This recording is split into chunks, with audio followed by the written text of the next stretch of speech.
I'm gonna scare the hell out of you.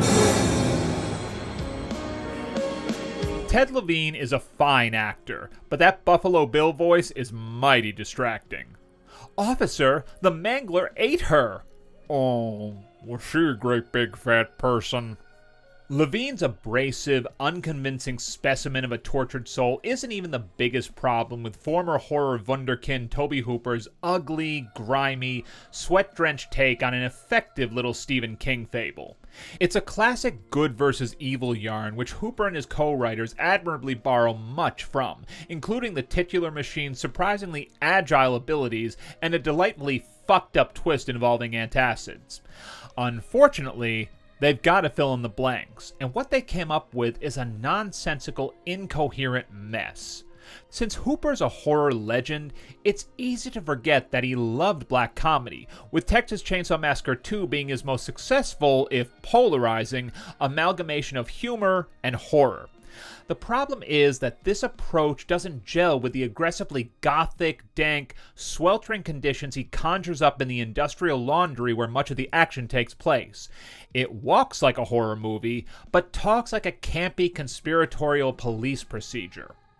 Is it cool seeing Hooper reunite with fellow legend Robert Englund after Eaten Alive and Night Terrors? Unquestionably. But even though Hooper's camera crane swoops low so Englund's trussed-up, practically biomechanical madman can glower above his minions, the impact he leaves is minimal.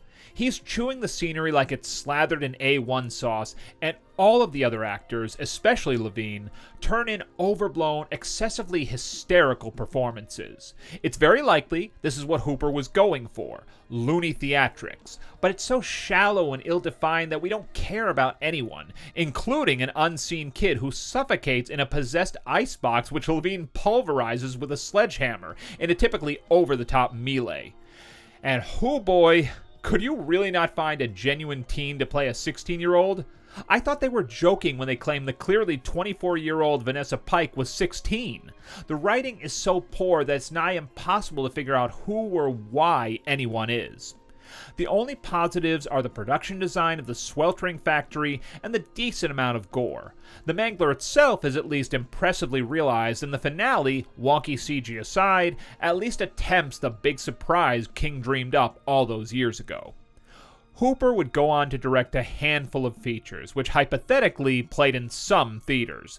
But this was the last gasp of his post-Poltergeist, post-Cannon heyday, where he retained control and could command adequate budgets.